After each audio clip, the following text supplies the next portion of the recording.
హోషేయ గ్రంథం 14వ అధ్యాయం 1 నుంచి 5 వచనాలు చదవగా విందాం. నీ పాపము చేత నీవు కూలితివి గనుక నీ దేవుడైన యెహోవా తట్టు తిరుగుము. మాటలు సిద్ధపరుచుకొని యెహోవా యొద్దకు తిరుగుడి. మీరు ఆయనతో చెప్పవలసింది ఏంటంటే, మా పాపములన్నిటినీ పరిహరించుము. ఎడ్లకు బదులుగా నీకు మా పెదవులను అర్పించుచున్నాము. అవే మా దగ్గర ఉన్నాయి. అశూరీయుల చేత రక్షణను అందఘోరము మేమెకను గుర్రములను ఎక్కము. మీరే మాకు దేవుడని మేమిక మీదట మా చేతి పనితో చెప్పము.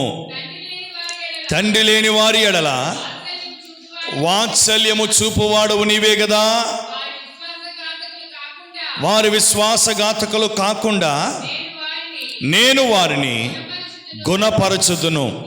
వారి మీదనున్న నా కోపము చల్లారెను. మనస్ఫూర్తిగా వారిని స్నేహితును. చెట్టునకు మంచు ఉన్నట్లు నేనతనికి ఉందును. ఆమేన్. స్తోత్రం చెప్పండి సంతోషంగా. మీ అందరికి ఒక దండాలు, మీ అందరికి ఒక వందనాలు. దండాలంటే మళ్ళీ వేరే కొనుక్కుంటారేమో. మీ అందరికి ఒక వందనాలు. చదివేసిన తర్వాత మళ్ళీ ఇప్పుడు చదవద్దు, నా వైపు చూడండి. దేవునికి స్తోత్రం కలుగును గాక.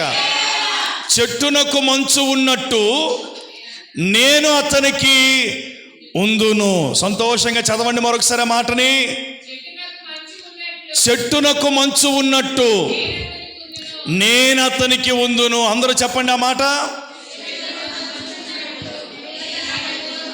హల్లెలూయా. ఇది దేవుడి 2025వ సంవత్సరములో ఈ గ్లోరియస్ హోలీ పెంతెకోస్త్ చర్చిలో ఉన్నటువంటి మనందరికీ దేవుడిస్తున్నటువంటి నూతన వాగ్దానమును కొరకై దేవునికి స్తోత్రం చెల్లిద్దాం. హల్లెలూయా. ఏమని వాగ్దానం చేస్తున్నాడు ప్రభు? చెట్టునకు మంచు ఉన్నట్టు నేను నీతో ఉంటాను. ఆమేన్. హల్లెలూయా. ప్రభునందు ప్రియులారా, ఈ నూతన సంవత్సరంలో మనం ప్రవేశించబోతూ ఉంటుండగా దేవుడు మనతో మాట్లాడుతున్నటువంటి మాట, మనకిస్తున్నటువంటి ఒక నూతనమైనటువంటి వాగ్దానం ఏంటంటే, నేను నీతోనే ఉంటాను. చెట్టుకు మంచు ఎలా అయితే తోడుగా ఉంటుందో దాని గురించి కొంత వివరణ కూడా మీకు ఇవ్వబోతా ఉన్నాను. చెట్టుకి మంచు, అక్కడ చెక్క మాట, చెట్టునకు మంచు ఉన్నట్టు నేను అతనికి ఉంటాను. ఆమేన్. హల్లెలూయా. ప్రభునందు ప్రియులారా, ఈ 2025వ సంవత్సరంలో మనం ప్రవేశించబోతూ ఉంటుండగా దేవుడిచ్చినటువంటి అందరికీ కలిపి ఒకే ఒక వాగ్దానం, నేను చెట్టునకు మంచు ఉన్నట్టుగా నేను మీకు తోడుగా ఉంటాను అంటున్నాడు ఆయన. ఆయన మనతో ఉంటే చాలు, మనం ఏదైనా సాధించగలుగుతాం. ఆయన మనతో ఉంటే చాలు, ఇక మనకి ఏది కూడా కొదువై ఉండదు. ఇక దేవుని యొక్క వాక్యంలో కొన్ని మాటలు మనం ధ్యానం చేస్తే, చెట్టునకు మంచు ఉన్నట్టుగా ఆయన మనతో ఉండాలి అంటే మనం ఏమై ఉండాలి, మనం ఏ రీతిగా దేవుని సన్నిధిలో నడుచుకోవాలో కొన్ని విషయాలు మనం గ్రహించి దేవుని యొక్క వాగ్దానాన్ని మన జీవితంలో స్వతంత్రించుకుందాం. చూడండి, హోషేయ గ్రంథం 1వ అధ్యాయం 14వ అధ్యాయము 1వ వాక్యంలో దేవుని మాటలు సెలవిస్తూ ఉన్నాయి. ఇశ్రాయేలు, నీ పాపము చేత నీవు కూలితివి గనుక నీ దేవుడైన యెహోవా తట్టు తిరుగుము. ఆమేన్. చెట్టునకు మంచు ఉన్నట్టుగా ఆయన మనకి తోడుగా ఉండాలి అంటే మనం చేయాల్సిన పని ఏంటంటే, దేవుని తట్టు మనము తిరిగే వారిగా ఉండాలి. మన పాపమును బట్టి మనము కూలిపోయినటువంటి స్థితిలో ఉన్నాం. అక్కడ వాక్యం చెప్తుంది, ఓ ఇశ్రాయేలు, నీ పాపము చేతనే నీవు కూలిపోయి ఉన్నావు.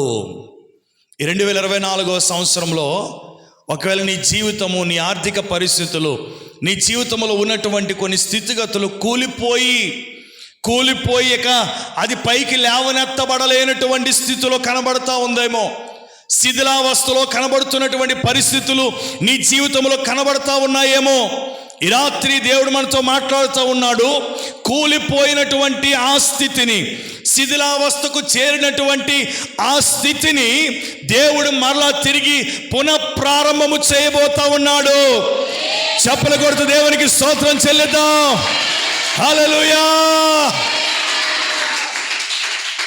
ప్రభునందు ప్రియులారా, అలా మరలా మన జీవితాలు పునరావృతం కాబడాలి అంటే, శిథిలావస్థలో చేర్చబడినటువంటి మన జీవితాలు తిరిగి కట్టబడాలి అంటే, మన కుటుంబాలు తిరిగి కట్టబడాలి అంటే, మన బిడ్డల యొక్క జీవితాలు బాగు చేయబడాలి అంటే, నీ పాప స్థితిని బట్టి, నీ దోష స్థితిని బట్టి వాటిని కప్పుకొనక దేవుని సన్నిధిలో ఒప్పుకొని విడిచిపెట్టుట కొరకై నువ్వేం చేయాలి? నీవు ఆయన తట్టు తిరగాలి. ఆమేన్, హల్లెలూయా. ఇంతవరకు ఆయన చూడటం లేదని చెప్పి ఆయనకి దుఃఖాన్ని కలిగించి, ఆయాసాన్ని కలిగించి, బాధను కలిగించి, ఆయన నీ వైపు చూడకుండా అటు తిరిగిపోయేటట్టుగా చేసావేమో. నీ క్రియలను బట్టి, నీ ప్రవర్తనను బట్టి, నీ నడవడికను బట్టి ఈనాడు దేవుడు చెప్తా ఉన్నాడు. ఈ నూతన సంవత్సరంలో మనం ప్రవేశించబోతా ఉంటుండగా, ఈ నూతన సంవత్సరంలోనికి మనం అడుగు పెట్టబోతా ఉంటుండగా, దేవుడు ఇదే స్థితిలో నా బిడ్డలు నా రక్తాన్ని కార్చి సంపాదించినటువంటి నా పిల్లలు అదే స్థితిలో మరొక నూతన సంవత్సరంలోనికి ప్రవేశించకూడదని ఒక మంచి ఉద్దేశముతో, మనందరి మీద కలిగి ఉన్నటువంటి అపారమైన ప్రేమతో దేవుడి రాత్రి మనతో మాట్లాడుతూ ఉన్నారు. నీవు ఆయన తట్టు తిరగగలిగితే నీ శిథిలమైపోయిన జీవితాన్ని తిరిగి కట్టబోతా ఉన్నాడు ఆయన. పాడైపోయినటువంటి జీవితాన్ని బాగు చేయబోతా ఉన్నాడు ఆయన. నీ ప్రతికూలమైన పరిస్థితులను మార్చబోతా ఉన్నాడు ఆయన. హల్లెలూయా. ప్రభునందు ప్రియులారా, నీవు ఆయన తట్టు తిరగాలి. ఈ రాత్రి నీ జీవితాలు మార్చబడాలి అంటే, ఈ నూతన సంవత్సరంలో ప్రవేశించబోతా ఉంటుండగా నీ స్థితిగతులు మారిపోవాలి అంటే, శిథిలావస్థకు చేరినటువంటి ప్రతి పరిస్థితి మరలా తిరిగి పుంజుకొని నూతన పరచబడాలి అంటే నువ్వు చేయాల్సిన పని ఒకటే. దేవుడు ఏదేదో అడగలేదు నీ దగ్గర నుంచి. నీ పాపములను ఒప్పుకొని, నీ పాపస్థితిని నువ్వు తెలుసుకొని, నీ దోషమేంటో నువ్వు గుర్తెరిగి పశ్చాత్తాపపడి నీవు ఆయన తట్టు తిరగగలిగితే నీ పరిస్థితులే మార్చేస్తాడు ఆయన. చప్పలు కొడుతూ దేవునికి స్తోత్రం చెప్పండి. హల్లెలూయా. ఇర్మియా గ్రంథం 31వ అధ్యాయము 21-22 వచనాలు దేవుని వాక్యాన్ని చదువుదాం. ఇర్మియా గ్రంథము చదవండి.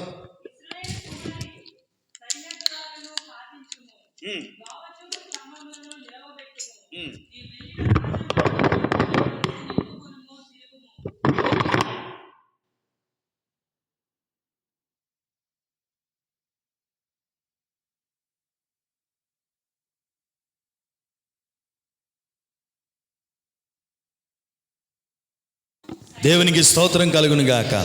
మరొకసారి అదే మాటను చదువుదాం. ఇశ్రాయేలు కుమారి, సరిహద్దు రాళ్లను పాతించుము, నిలవబెట్టుము. నీవు వెళ్ళిన రాజ్య మార్గము తట్టు నీ మనస్సు నిలుపుకొని తిరుగు. నీవు మరలా ఈ పట్టణమునకు తిరిగి రమ్ము. హల్లెలూయా. నీ అవిధేయతను బట్టి, నీ పాపపు స్థితిని బట్టి, నీ పరిస్థితిని బట్టి నీ ఒకవేళ దేవునికి దూరం అయిపోయి నీ ముఖాన్ని చూపించలేక దాగుండిపోతున్నటువంటి సందర్భమేమో. మహిమతో నింపబడి ఉన్నంత వరకు ఆదాము అవ్వలు దేవుని ఎదుటికి ధైర్యముగా వెళ్ళగలిగారు. ఎప్పుడైతే వారి జీవితంలో పాపం అనేది సంభవించిందో, దేవునికి వారి ముఖాలు చూపించటానికి సిగ్గుపడే సందర్భం. పొదల చాటును దాక్కుంటూ ఉన్నారు, సిగ్గుపడతా ఉన్నారు. ప్రభునందు ప్రియులారా, వారికి ఆ కృప దొరకలేదు. కానీ ఈనాడు మనందరికీ దేవుడు గొప్ప కృపనిచ్చాడు. ఒకవేళ అటువంటి అవిధేయులుగా మనం ఉన్నప్పటికీ, అటువంటి పాపపు స్థితిలో మనం ఉన్నప్పటికీ, అట్టి రీతిగా దేవునికి ఆయాసము కలిగించే స్థితిలో మన జీవితాలు ఉన్నప్పటికీ, ఈ నూతన సంవత్సరంలో దేవుడు మరొకసారి పిలుపునిస్తూ ఉన్నాడు. మరొకసారి సియోను కుమార్తె, నా వైపు తిరిగిరా అంటా ఉన్నాడు ఆయన. నా వైపు తిరిగిరా, నువ్వు దిగులు పడద్దు, బాధపడద్దు. ఇదిగో నిన్ను క్షమించటానికి నేను సిద్ధ మనసు కలిగిన వాడిగా ఉన్నాను. నేను చెయ్యనుద్దేశించినటువంటి కీడు నేను చేయక నిన్ను క్షమించుటకు సిద్ధ మనసు కలిగిన వాడిగా ఉన్నానని ప్రభు ఈ రాత్రి స్పష్టంగా మనకి సెలవిస్తూ ఉన్నారు. హల్లెలూయా, హల్లెలూయా. ఈ రాత్రి ప్రభునందు ప్రియులారా, దేవుడు చెప్తున్నటువంటి మాట, నీ మనస్సు నిలుపుకొని తిరుగు. ఎవరో రమ్మన్నారని కాదు, ఏదో చెప్పారని, వాక్యం చెప్పారని కాదు. ఈరోజు దేవుడు నీతో మాట్లాడుతూ ఉన్నాడు.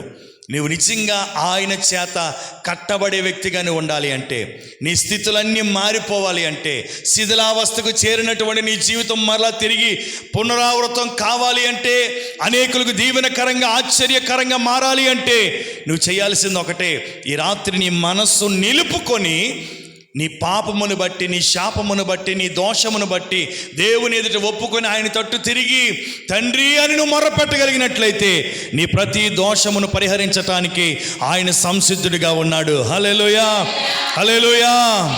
ప్రభునందు ప్రియులారా, దేవుని యొక్క వాక్యం చెప్తుంది. యెహెజ్కేలు గ్రంథం 29వ అధ్యాయము 16వ వాక్యాన్ని చూడండి. యెహెజ్కేలు గ్రంథం 29వ అధ్యాయము 16వ వచనం.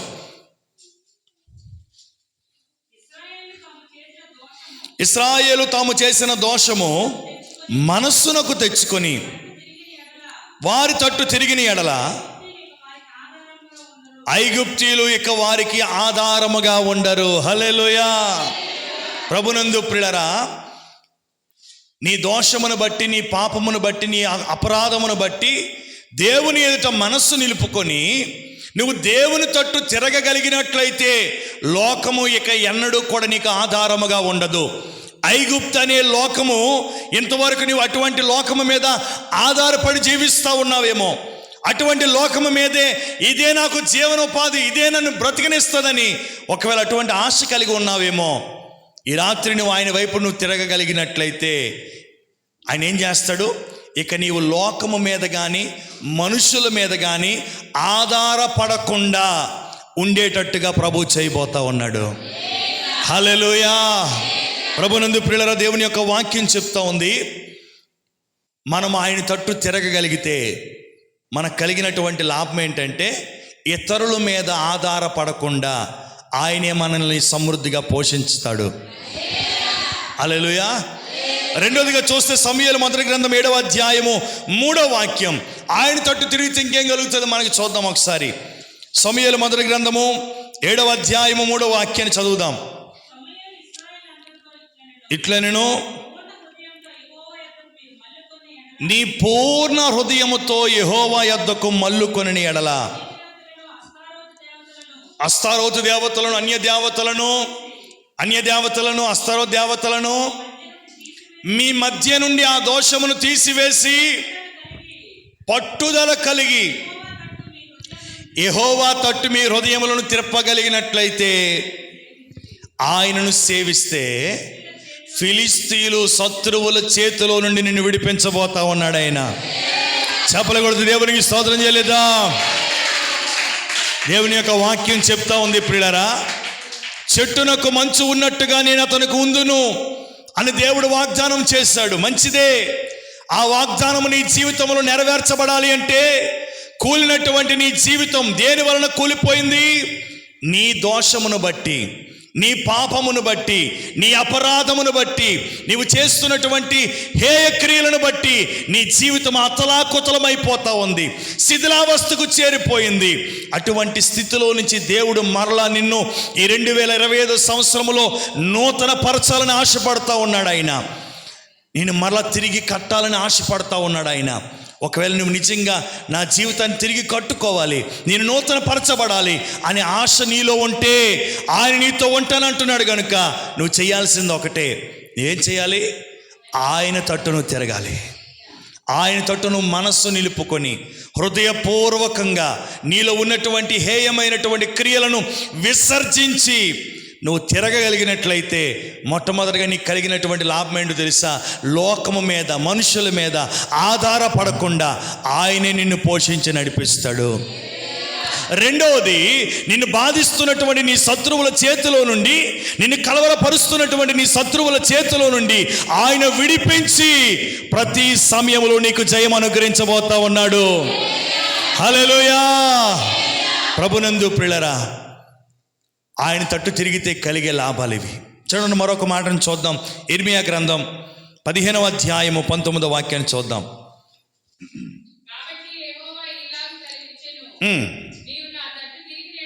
నీవు నా తట్టు తిరిగిన ఎడల నీవు నా సన్నిధిని నిలుచున్నట్లు నేను నిన్ను తిరిగి రప్పిస్తాను.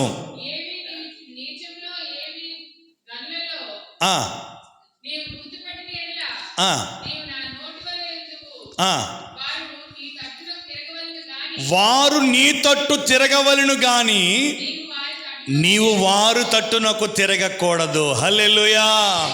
ప్రభునందు ప్రియులారా, దేవుని యొక్క వాక్యం చెప్తా ఉంది, నీ పాపమును బట్టి నీ దోషమును బట్టి పశ్చాత్తాపపడి నీవు ఆయన వైపు తిరగగలిగినట్లయితే ఆయన మరలా ఆయన సన్నిధిని నిన్ను ఉంచుకొనుట కొరకు తిరిగి మరలా ఆయన రప్పిస్తాడంట. హల్లెలూయా. ఆదామవ్వలు తమ దోషమును తన పాపమును ఒప్పుకోవడానికి ఒకరి మీద ఒకరు నెపములు చెప్పుకున్నారు. వారు దేవుని సన్నిధి నుండి దూరముగా వెళ్ళగొట్టబడ్డారు. ఈనాడు దేవుడు చెప్తా ఉన్నాడు, ఒకవేళ అటువంటి స్థితులు నువ్వు ఉన్నావేమో, నీ పాపమును బట్టి, హేయక్రియలను బట్టి, దేవునికి ఇష్టం లేనటువంటి కార్యాలు నీ జీవితంలో ఉండటమును బట్టి నీవు ఒకవేళ దేవునికి దూరంగా ఉన్నావేమో, కానీ రాత్రి దేవుడు మరొకసారి నీకు పిలుపునిస్తూ ఉన్నాడు. ఆయన ఏమంటున్నాడంటే, నీ పాపమును బట్టి నీ దోషమును బట్టి వాటి పశ్చాత్తాపడి నీవు నా వైపు తిరగగలిగినట్లయితే మరలా నిన్ను నా సన్నిధిని నివసించున్నట్లుగా నేను మరలా తిరిగి నిన్ను పిలుస్తాను. హల్లెలూయా, హల్లెలూయా. ప్రభునందు ప్రియులారా, అంత మాత్రమే కాదు, మనం అన్యుల తట్టు తిరగకూడదంట, వారి కార్యముల వైపు మనం పరుగులు పెట్టకూడదంట, వారి వలె మనం జీవించకూడదంట. మనం ఎలా ఉండాలంటున్నాడు? మన తట్టు వారు తిరగాలి కానీ వారి తట్టు మనము తిరగకూడదు. హల్లెలూయా, హల్లెలూయా. ఇక దాని గురించి వివరణ చాలా విస్తారంగా ఉంటుంది, కానీ సమయం అవుతుంది కనుక నేను చెప్పుకుంటూ వెళ్తా ఉన్నాను. ప్రభునందు ప్రియులారా, ఆయన తట్టు మనం తిరగగలిగినట్లయితే, ఒకవేళ మనం ఆయన సన్నిధిని కోల్పోయే స్థితిలో ఉన్నామేమో, అయినా పర్వాలేదు. ఈ రాత్రి దేవుడు మరొక్కసారి పిలిపిస్తున్నాడు. ఆయన పిలుస్తూ ఉన్నాడు, ఒక్కసారి నీ పొరపాట్లు, నీ తప్పిదములు, నీ యొక్క పాపమును, నీ శాపమును లేదా నీ దోషమును నా ఎదుట ఒప్పుకొని నా వైపు మనపూర్వకంగా తిరుగు, హృదయపూర్వకంగా తిరుగు, మనస్సు నిలుపుకొని తిరుగు. మరలా నా సన్నిధిలో నిన్ను నిలవబెట్టి నా సన్నిధిలో ఉండే సంపూర్ణ సంతోషాన్ని నీకు అనుగ్రహిస్తాను. హల్లెలూయా. చూడండి, జకరియా గ్రంథము 1వ అధ్యాయము 3వ వాక్యాన్ని చదువుదాం.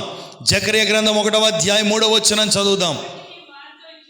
కాబట్టి నీవు వారితో ఇట్లనుము, సైన్యములకు అధిపతియగు యెహోవా సెలవిచ్చినదేమనగా, నీవు నా తట్టు తిరిగిన ఎడల నేను నీ తట్టు తిరుగుతాను. హల్లెలూయా.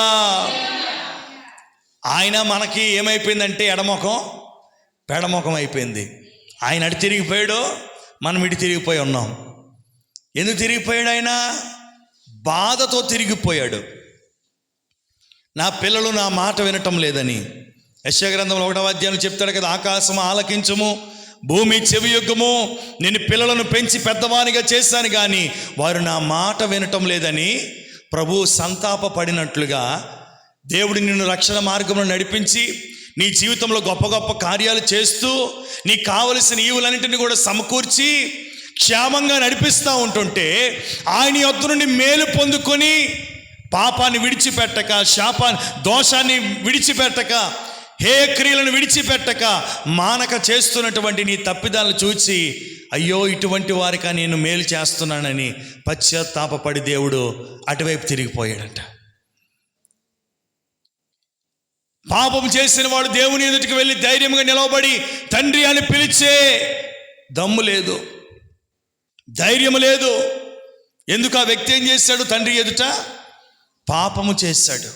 తప్పిపోయిన కుమారుడు కూడా తండ్రి దగ్గర నుంచి వెళ్ళిపోయిన తర్వాత తన స్థితిని తెలుసుకొని మరలా తండ్రి దగ్గరికి వచ్చేటప్పుడు తన ముఖాన్ని చూపించుకోవడానికి కూడా సిగ్గుపడ్డాడు. నీ ఎదుట పరలోకానికి నీకును విరోధముగా నేను పాపం చేశాను అంటాడు. ప్రభునందు ప్రియులారా, సిగ్గుపడ్డాడు, పశ్చాత్తాపపడ్డాడు. కానీ తండ్రి ఆ పశ్చాత్తాపం పడినటువంటి తన కుమారుణ్ణి హక్కున చేర్చుకొని పూర్వ వైభవాన్ని మరలా తిరిగి అనుగ్రహించాడు. హల్లెలూయా. ఈ రాత్రి 2024 సంవత్సరం మనం గతించిపోయింది. 2025 సంవత్సరంలో మనం ప్రవేశించాం. ఈ మొదటి దినమందు, ఈ మొదటి గడియల్లో దేవుడు మరొకసారి పిలిపిస్తూ ఉన్నాడు. ఆయన పిలుస్తూ ఉన్నాడు, మీరు నా వైపు తిరిగితే నేను మరలా నా సన్నిధిలోనికి మిమ్మల్ని రప్పించి నా సన్నిధిలో ఉండే సంతోషాన్ని మీకు ఇస్తాను, నా సన్నిధిలో ఉండే ఆశీర్వాదాలు మీకు ఇస్తాను, నా సన్నిధిలో ఉండే ఘనతను మీకు ఇస్తాను, నా సన్నిధిలో ఉండే దీర్ఘాయువును మీకు అనుగ్రహిస్తాను అని దేవుడు మరొకసారి పిలుపునిస్తూ ఉన్నాడు. ఈ రాత్రి దేవుని మాటలు వింటున్నటువంటి నీవు మనపూర్వకంగా తిరగగలిగితే 2025 సంవత్సరము నీ జీవితం అంతా కూడా ఆశీర్వాదం గుండా నడిపించబడపోతా ఉంది. ఇంకా లేదు ఇక్కడే వాక్యాన్ని విని దులుపుకొని వెళ్ళిపోతే మరలా అదే రోత బ్రతికితే నేను ఎవరు కూడా మార్చలేరు. వాగ్దానాలు అవునన్నట్టుగానే ఉన్నాయి, కానీ అవి పొందుకోవాలి అంటే ఎలా ఉండాలో కూడా వాక్యం చెప్తుంది. కనుక అలా లేకపోతే ఆ వాగ్దానం నీ జీవితంలో నెరవేర్చబడదు. మరో మాటను చూడండి. దేవుని ప్రియులరా, హోషేయ గ్రంథంలోని 14వ అధ్యాయం 2వ వాక్యాన్ని చదువుదాం. మాటలు సిద్ధపరుచుకొని యెహోవా యొద్దకు తిరగండి. చాలు, దేవునికి స్తోత్రం కలుగును గాక. మొదటి దాంట్లో ఉన్నాడు, నీ పడిపోయినటువంటి స్థితిని బట్టి అక్కడ చెప్తా ఉన్నాడు కదా, నీవు కూలినిత్తివి కనుక నీవు యెహోవా తట్టుకు తిరగాలని. రెండో దాంట్లో ఉన్నాడు, మాటలు సిద్ధపరుచుకొని యెహోవా తట్టు తిరగండి అని. అంటే గడిచిన దినాల్లో, గడిచిన సంవత్సరంలో నువ్వు చేయలేనటువంటి క్రియలు ఉన్నాయే, తీర్మానాలు చేసుకొని వాటిని నిర్వర్తించలేనటువంటి పరిస్థితులు ఉన్నాయే, ఇక నువ్వు అవి నేను చెయ్యను ప్రభువా, విడిచిపెట్టవలసినటువంటి వాటిని విడిచిపెట్టి ఇదిగో నూతన సంవత్సరంలో ఈ రీతిగా నేను బ్రతుకుతాను, ఈ రీతిగా నీ సన్నిధిలో నడుచుకుంటాను అని నీ నోటితో కొన్ని మాటలను సిద్ధపరుచుకొని తీర్మానాన్ని, సమర్పణను దేవుని ఎదుట నీవు ఏం చేయాలి? తెలియపరిచి ఆయన తట్టు నువ్వు తిరగాలి. దేవునికి స్తోత్రం కలుగును గాక. మాటలను సిద్ధపరిచి ఆయన ఎదుట తిరగడము అంటే ఏంటంటే, తప్పు చేసావు, వెళ్ళావు, తప్పని కుమారుడు ఏమన్నాడు? నీకును పరలోకానికి విరోధంగా నేను పాపం చేశానని మాటలు సిద్ధపరుచుకొని తండ్రి ఎదుట ఇక ఎన్నడూ నేను పాపం చేయని ఒప్పుకొని పశ్చాత్తాపడ్డాడు. తండ్రి ఎంతగానో ఆనందించాడు. అలాగే నువ్వు ఆయన తట్టు తిరిగిన తర్వాత నువ్వు చేయాల్సిన పని ఏంటంటే, ఒక మంచి తీర్మానాన్ని చేసుకొని, ఒక మంచి సమర్పణను చేసుకొని, గడిచిన సంవత్సరంలో నేను ఈ రీతిగా నీ కొరకు జీవించలేకపోయానయ్యా, గడిచిన సంవత్సరంలో ఈ రీతిగా నీ కొరకు బ్రతకలేకపోయానయ్యా, గడిచిన సంవత్సరంలో మాట చెప్పాను కానీ ఆ మాట మీద నిలవబడలేకపోయానయ్యా, కానీ ఈ నూతన 2025 సంవత్సరంలో నీ కొరకు ఇలా జీవిస్తాను, నీ కొరకు ఈ పనిని చేస్తాను, నీ కొరకు ఈ సమర్పణతో జీవిస్తానని నువ్వు సమర్పణ చేసుకొని ఆ మాటలు సిద్ధపరిచి నువ్వు దేవుని ఎదుటి నువ్వు తెలియపరచాలి. ఆయన ఎదుటిగా నువ్వు తిరిగేటప్పుడు నువ్వు చేయాల్సినటువంటి ఒక మంచి పని అది. దేవునికి స్తోత్రం కలుగును గాక. మూడవది చూడండి ఒకసారి. అదే హోషేయ గ్రంథం 14వ అధ్యాయం 2వ వాక్యాన్ని చదువుదాం. మీరు ఆయనతో చెప్పవలసినది ఏమనగా, మా పాపములన్నిటినీ పరిహరింపుము, ఎడ్లకు బదులుగా నీకు. దేవునికి స్తోత్రం కలుగును గాక. మొదటిది, నీ కూలిన స్థితిని బట్టి నీవు యెహోవా తట్టు తిరగాలి, నన్ను బాగు చేయి ప్రభువా అని. రెండవది, మాటలను సిద్ధపరుచుకొని ఒక సమర్పణతో, ఒక నిబంధనతో దేవుని తట్టు తిరిగి నీవు నిబంధన చేసుకోవాలి. ఇక నుండి నేను ఆ తప్పిదమును చేయనయ్యా, ఇక నుండి నా జీవితంలో ఈ రీతిగా నడుచుకుంటానని ఒక సమర్పణను దేవుని ఎదుట నువ్వు చేసుకొని బయలుదేరాలి. మూడవదిగా, నీ పాపములను, అక్కడ ఏమంటున్నాడు? పాపములను పరిహరించు ప్రభువా అని అడగాలి నీవు. దేవునికి స్తోత్రం. రక్షణానందాన్ని పొందుకోవాలి అంటే, పరిశుద్ధాత్మానందాన్ని పొందుకోవాలి అంటే, దేవునితో సహవాసాన్ని కోల్పోకుండా శక్తిని పొందుకొని అన్యోన్యత కలిగి ఉండి ఫలించువారిగా ఉండాలి అంటే, నిన్ను ఫలించకుండా చేస్తుంది ఆ పాపమే గనుక ఇక నా పాపములో నిలిచి ఉండనయ్యా, ఆ పాపపు స్థితి నుంచి నన్ను తప్పించండి, ఆ పాపము నుంచి నన్ను విడిపించండి అని నువ్వేం చేయాలి? దేవుని దగ్గర నీ పాపపు స్థితిని బట్టి దేవుని దగ్గర మొర్రపెట్టి ప్రార్థన చేయాలి. దేవుని యొక్క వాక్యం చెప్తుంది. కీర్తనల 32వ కీర్తన 1వ వాక్యాన్ని చదువుదాం. కీర్తనల 32:1. తన అతిక్రమములకు పరిహారము నొందినవాడు తన పాపమునకు ప్రాయశ్చిత్తము నొందినవాడు ధన్యుడు. హల్లెలూయా. తన పాపమునకు ప్రాయశ్చిత్తము నొందినవాడు, అప్పుడు నువ్వు ధన్యుడు అవుతావు. నీ పాపములు, దావీదు చూడండి 51వ కీర్తనలో ఏమంటాడు? నేను నీ ఎదుట పాపము చేశానయ్యా, నాకు రక్షణ ఆనందం కోల్పోయాను, పరిశుద్ధాత్మ ఆనందాన్ని కోల్పోయాను, మరలా ఆ పరిశుద్ధాత్మ ఆనందాన్ని, ఆ రక్షణ ఆనందాన్ని నాకు తిరిగి దయచేయండి ప్రభువా అని దేవుని సన్నిధిలో పశ్చాత్తాపపడి ప్రార్థించిన దావీదు ధన్యుడయ్యాడు. అందుకని దేవుడు ఆ పాపము చేసినటువంటి దావీదుని క్షమించి తన సింహాసనమును నిరంతరము నిలిచేటట్టుగా దేవుడు చేశాడు. ఈ రాత్రి నీ పాపమును బట్టి నీ ఫలింపు లేకుండా, నీకు విజయం లేకుండా చేస్తున్నటువంటి ఆ పాపము, ఆ హేయ క్రియలు ఏవైతే ఉన్నాయో వాటిని దేవుని ఎదుట నువ్వు ఒప్పుకొని విడిచిపెట్టగలిగినట్లయితే, పశ్చాత్తాప పడగలిగినట్లయితే, ఈ రాత్రి దేవుడు నీ పాపమును క్షమించి నీ అపజయానికి కారణమైనటువంటి, నీ యొక్క లేమికి కారణమైనటువంటి, నీ నిస్సహాయ స్థితికి కారణమైనటువంటి ఆ పాపపు స్థితిని దేవుడు క్షమించి నిన్ను ధన్యుడిగా చేయబోతా ఉన్నాడు. హల్లెలూయా. చూడండి, మరో మాట చదువుతాం. నాలుగోదిగా హోషేయ గ్రంథం 14:2. యెహోవా యొద్దకు తిరుగుడి, మీరు ఆయనతో చెప్పవలసింది ఏంటంటే, మా పాపములన్నిటినీ పరిహరించుము, ఎడ్లకు బదులుగా నీకు మా పెదవులను అర్పించుచున్నాము. చప్పట్లు కొట్టి దేవుని స్తోత్రం చెప్పండి. హల్లెలూయా. మొదటిది ఏంటంటూ ఉన్నాడు? చెట్టునకు మంచు ఉన్నట్టుగా నేను అతనికి ఉందును అని చెబుతున్న దేవుడు, నిజంగా ఆయన మనకి తోడుగా ఉండాలి అంటే మనం ఏమై ఉండాలా? ఆయన తట్టు మనము తిరగాలి. దేనిని బట్టి? కూలిపోయిన నీ స్థితిని బట్టి, శిథిలమైపోయిన నీ జీవితమును బట్టి మరలా తిరిగి కట్టబడినట్లుగా నీవు ఆయన వైపు తిరగాలి. రెండవదిగా, మాటను ఒక సమర్పణతో, ఒక త్యాగముతో, ఒక దేవుని సన్నిధిలో ఒక మంచి తీర్మానముతో దేవుని తట్టు నువ్వు తిరగాలి. మూడవదిగా, నీ పాపముల నుండి నీవు పరిహారం పొందాలి.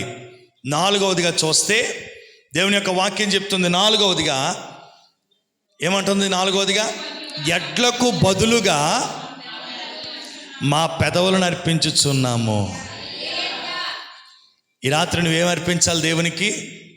దేవుడు మన దగ్గర నుంచి ఏదేదో కోరుకోవటం లేదు. దేవుడు మన దగ్గర నుంచి కోరుకుంటున్నటువంటి మంచిది ఏంటంటే మన పెదవుల ద్వారా వచ్చేటువంటి స్తుతి. అదే చేయటం చాలామందికి కష్టం. ఒక 100 రూపాయలు ఇచ్చేసి నచ్చినట్టుగా ప్రవర్తిస్తూ ఉంటుంటారు. దానిని బట్టి దేవుడు హర్షించడు, దానిని బట్టి దేవుడు సంతోషించడు. కీర్తించేదా యేసు రాజా, నిన్నే కీర్తించేదా, కీర్తించేదా యేసు రాజా, నిన్నే నా ప్రాణమున్నంత వరకు, నే మట్టిలో చేరే వరకు, నా ప్రాణమున్నంత, నే మహిమలో చేరే వరకు. హల్లెలూయా. మన పెదవుల ద్వారా ఎంతవరకు దేవుని స్తుతించాలి? మట్టిలో చేరినంత వరకు కూడా. అక్కడ అదే అంటూ ఉన్నాడు, ఆయన మనతో ఉండాలి అంటే ఆయన్ని ఎల్లప్పుడూ స్తుతించేవారిగా మనం ముందుగాక. యెషయా భక్తుడు అంటూ ఉన్నాడు, యెషయా గ్రంథం 43వ అధ్యాయము 23వ వచనాన్ని చదువుదాం. 43:23. యెషయా గ్రంథం 43వ అధ్యాయం. ఎలాగా? దహన బలులుగా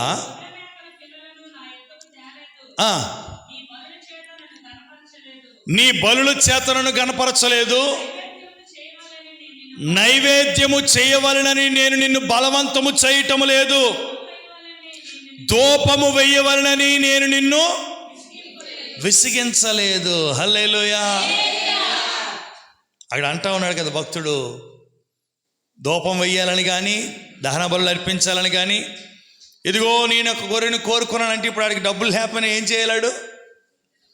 అప్పు చేసిన సరే గొర్రె పిల్లని తెచ్చి అక్కడ బలి అర్పించాలా? కోరుకోలేదంట దేవుడు, అవసరం లేదు.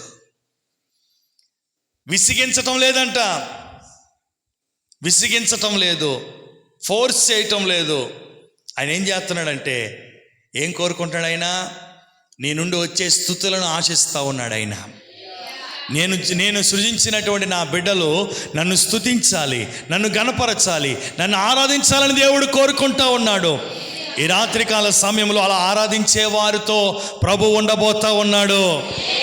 చెట్టునకు మంచు ఉన్నట్టుగా ఎవరైతే ఆరాధిస్తారో, ఎవరైతే ప్రభుని స్తుతిస్తారో, ఎవరైతే జీవితాంతం ప్రభుని గణపరచు వారిగా ఉంటారో వారికి దేవుడు తోడుగా ఉండబోతా ఉన్నాడు. ఎవరైతే తమ పాపములో నుంచి విడుదల పొంది ధన్యుడిగా మార్చబడబోతా ఉన్నారో వారికి దేవుడు తోడుగా ఉండబోతా ఉన్నాడు.